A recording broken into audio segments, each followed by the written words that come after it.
Hey everybody, this is Matt, and I want to share with you a cool tool that I just recently found called TinyTap.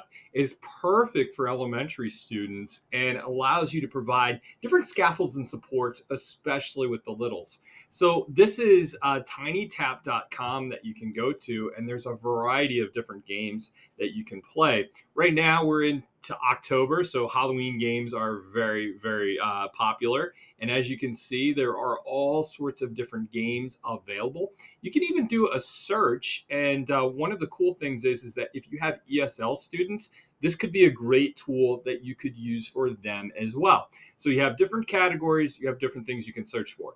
Let's check out learning English. So all of these different things right here are going to help students, especially elementary school students, on learning English. And so let's go right here and let's open this one up.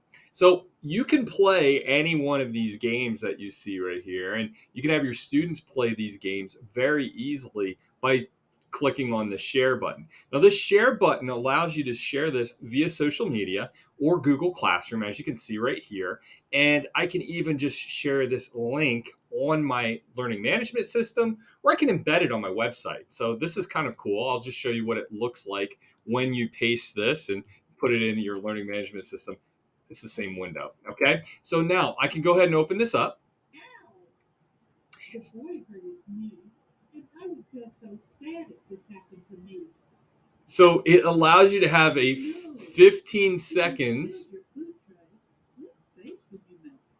So this right here allows you to hear. Oh Um, no, yeah, make a sad face. there you go. So I'm going to go ahead and close out of that. So this is basically a slideshow, and it allows you to hear a teacher that's created this reading the text if you'd like, and then allows the students to either type in the answer or select the appropriate answer. So it's a really neat tool that you can use. So how do you actually use this? Well, first of all, you would want to create an account. Okay, that's going to be very important.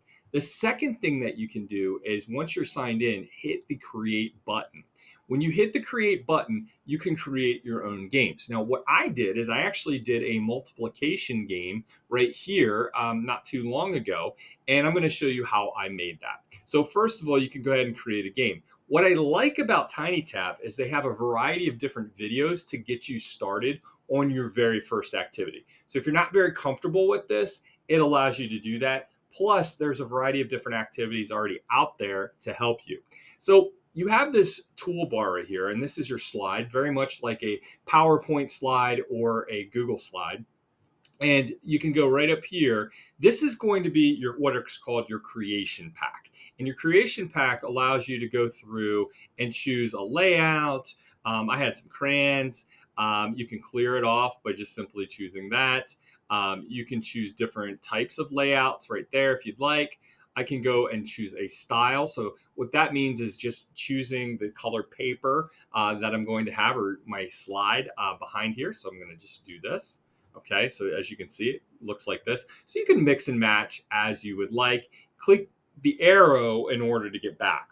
All right, now what I like to do is I like to add some art. And so I added a picture of animals. And so we'll put a golden retriever right here as part of the picture. And I can move this around. You can see that when you move things around, you have a grid. So this will help you with positioning things. And so now I'm ready for content. So I'm going to click on this arrow right here and I can add text. Now, when I add this, you can see that you can position your text. You can do a couple different things. Like right here, you can go ahead and choose different colors. You can bold, italic, or underline. What I'm going to do is I'm going to just say 9 times what equals 18. Okay, and I'm going to go ahead and hit done. So I have this right down here. I can make it larger by simply clicking this handle down here, making it a little bit larger, and then putting it somewhere on my slide. So this is great with text, pictures. There's a lot of different things you can do with this, and I'm just going to give you the basics here as we talk. All right, so the next thing you'll have to do is do what is called setting the activity. There's a variety of different activities that you can choose from where perhaps you have ask a question, soundboard, puzzle, so mix and matching, saying something. There's video feature, and then there's also this right here where students can talk or type. Okay, so here's how talk or type works. This is probably the easiest one that I've seen right here, is that you're going to trace an area. So I'm going to go ahead and I'm going to trace an area, and I'm going to say, like, right here's where I want the students to go through and add their answer. You'll notice that I drew sort of a rectangle and it draws it for me. If I'm okay with that, I'm going to go ahead and say yes. Now, what I can do is I can record myself reading this question to students, saying, 9 times what equals 18? Or I can go ahead and just simply type the answer. Now, if there's multiple answers, I can put a comma in between, and they're going to answer with their keyboard. Okay, I'm going to go ahead and just click on here, and I'm going to say that I'm ready for my next question. So I can add a different slide right here. I can click on here and see a different slide. I can add an additional slide right here, or I can go through and I can duplicate this slide if I'd like. Now, let's say that I'm completely finished, I'm ready to go, and I want my students to take this assessment. I can then go through and hit done. When I hit done, what it will then ask me to do is publish my game.